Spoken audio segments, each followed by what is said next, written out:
minta tolong untuk ditanyakan soal bimbingan semedi. Iya. Kira-kira selama ini praktek bimbingan semedi yang Ki Purbo ajarkan kepada kadang-kadang di luar kota maupun di luar negeri itu biasanya bagaimana, Ki? Itu pakai via telepon juga bisa. Jadi lewat speaker, itu juga bisa. Jadi pakai PC juga bisa. Terus pakai rekam juga bisa. Jadi kalau rekam itu kan bisa disimpan dan bisa bisa dilakukan nggak pakai PC lagi. Itu bisa. Kalau orang luar negeri biasanya orang mana, Ki? Yang banyak itu dari Rusia sama Kanada yang paling banyak. Tapi pakai bahasa apa, Ki? Bahasa Indonesia juga ya? Campur. Tapi kalau terus kalau seumpama saya nggak bisa nangkap ya, Master and speaking Indonesia gitu. Pakai bahasa Indonesia. Itu berarti bukan orang Jawa yang tinggal di Rusia, bukan? Bukan. Bule berarti ya? Bule.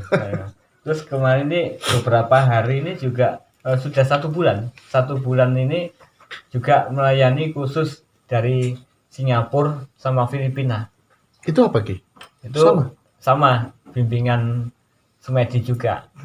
Mbak Olia ini juga di Filipina, ini juga asli orang Filipina. Apa, Ki, yang dirasakan oleh Mbak Olia itu? Bisa ceritakan sedikit, Ki? Iya, yang dirasakan itu beliau merasakan tentram, sejuk, dan bisa tenang. Terus bisa merasakan juga rasa enteng, jadi tidak ada beban.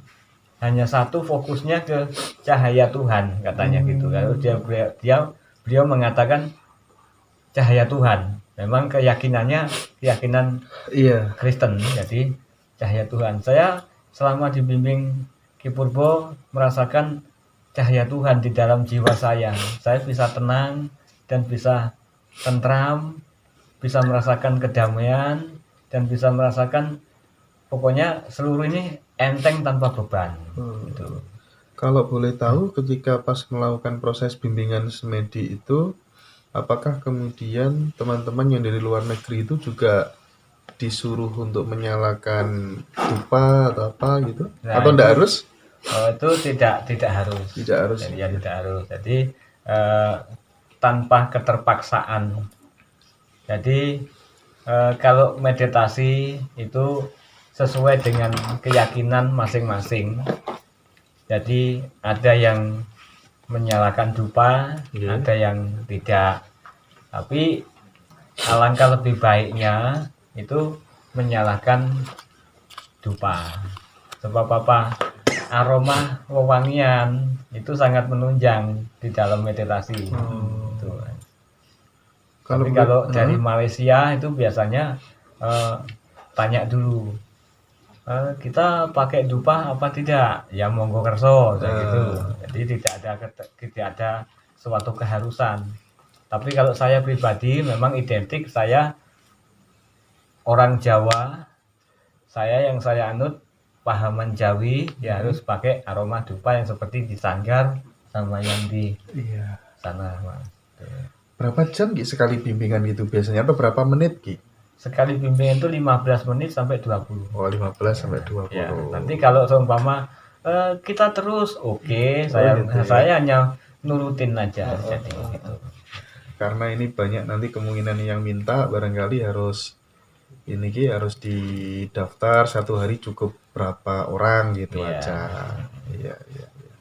Oh iya, saya banyak mendengar cerita bahwa Ki Purbo ini sering diundang ke luar kota acara perusahaan-perusahaan besar, terus kemudian ke luar pulau barangkali untuk kepentingan mengusir gangguan-gangguan di kantor dan lain sebagainya. Apakah benar itu, Ki? Betul. Ini bulan ini sebenarnya saya juga ada jadwal ke Banjarmasin sama Lampung, juga di Ambon sama Manado. Tetapi saya tidak bisa melayani untuk panggilan tersebut karena ini bulan Suro. Jadi di Mojokerto sendiri juga saya padat juga jadwal saya. khususnya di Jawa Timur juga tiap hari, Mas, saya nggak Iya. sampai ini juga mulai kemarin panjenengan kesini hari Minggu itu, malam Minggu itu, sampai sekarang juga belum lihat sama sekali. Luar kota terus gitu.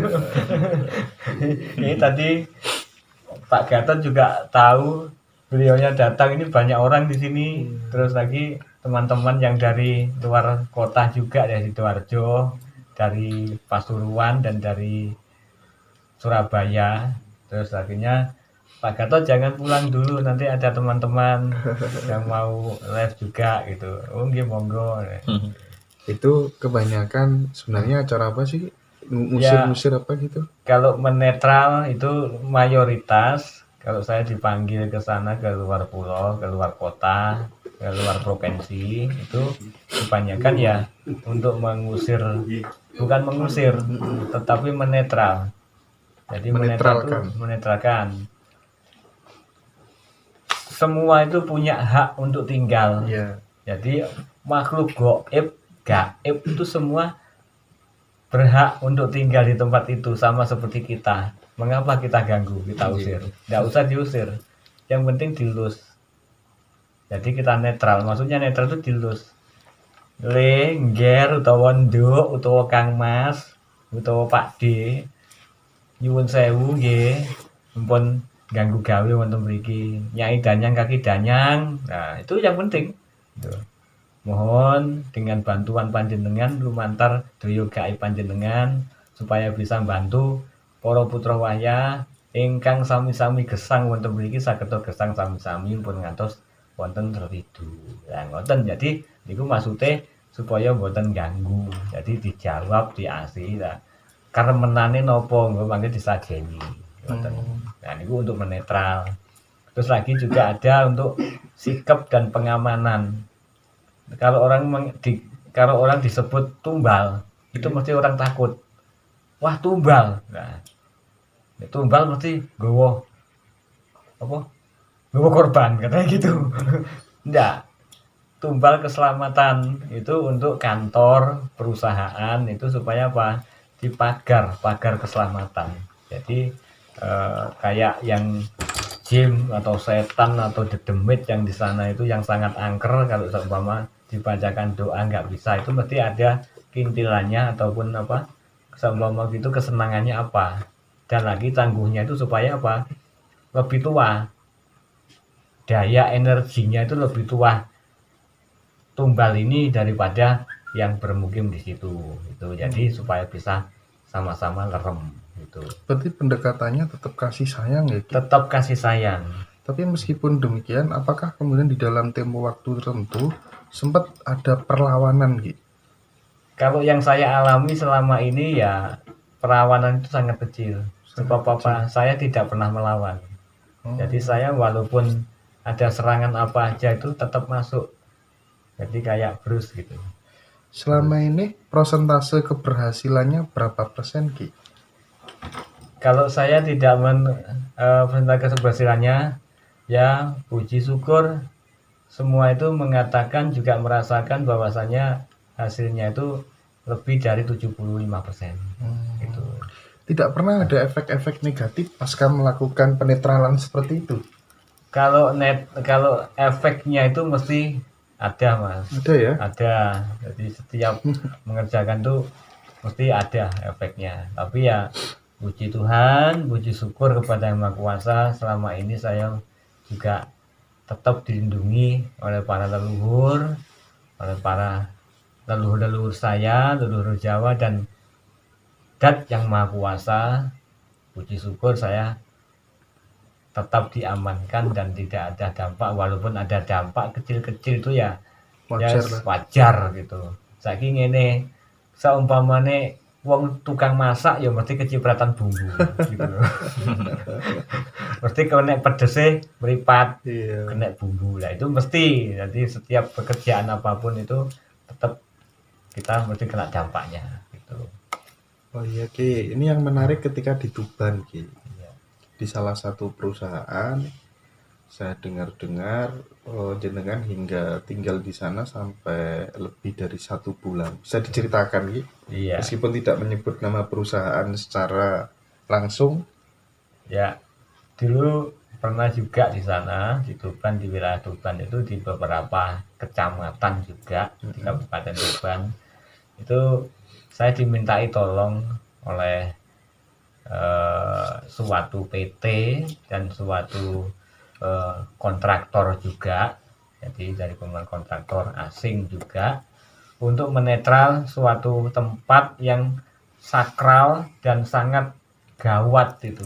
Jadi ada bego ataupun doser itu yang di situ tahu-tahu orangnya mati, sopirnya itu.